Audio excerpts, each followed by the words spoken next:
News. This is Fox 13 News. There was an extraordinary gathering in Salt Lake City this week. Survivors of sexual slavery shared their stories with police, prosecutors, and others interested in helping. They say the problem is widespread and the victims, often children. Fox 13's Hope Woodside has the story. The very first contact that I became with a social worker, the very first thing that she told me was I was a throwaway. I know that on the inside that's a terminology that is used, but for me, that word, it really painted the picture for my future. I was trash. Keisha Hodge is a survivor of sex slavery. Keisha says many survivors are forced at gunpoint to leave their homes. She says the trafficking of women and children for sex is a growing problem nationwide. And I want to take a minute for us to just peel back all the labels, the runaway, the disadvantaged youth, the victim. And let's talk about what the real matter is. We're talking about children. The three-day symposium brought together experts, law enforcement, and survivors.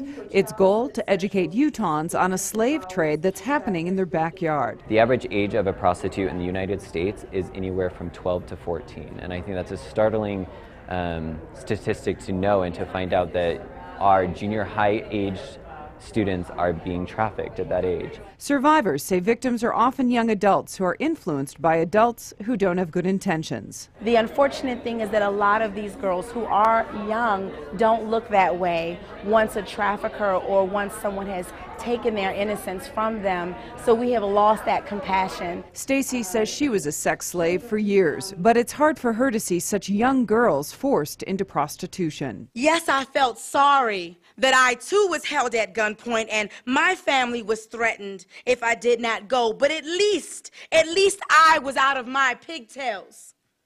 At least I had a developed mind before it was erased by my oppressor.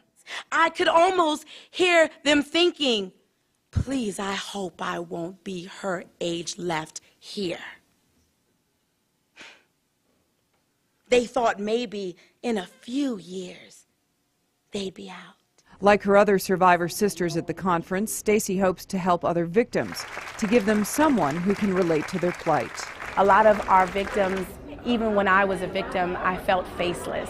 So I'm hoping that this puts a face to it. For those who spend their nights turning tricks rather than their days turning pages of a book, we are the means to an education, and we need to take a stand and stop this from happening.